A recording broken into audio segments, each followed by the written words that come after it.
Hello, good afternoon. আমরা এখন পঞ্চলিঙ্গেশ্বরে। এই যে আমার ভাই, আমার ভাগ্নি, আমার ছেলে, আর এই যে আমার একমাত্র বর, আর এই যে বাবান নিচে শুয়ে আছে এখন। বাবানকে দেখা যাচ্ছে না।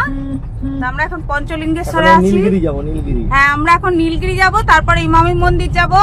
অ্যাকচুয়ালি লোক দীঘার মন্দারমণি যায়, আমরা পঞ্চলিঙ্গেশ্বর যাই হুটহাট করে।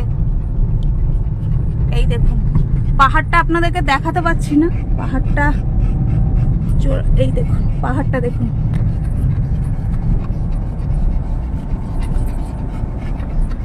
এই নীলগিরি পাহাড়।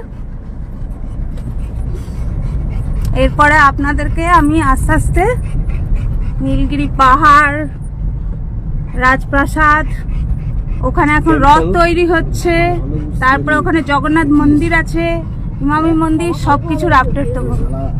সবাই ভালো থাকবেন, সবাইকে টাটা।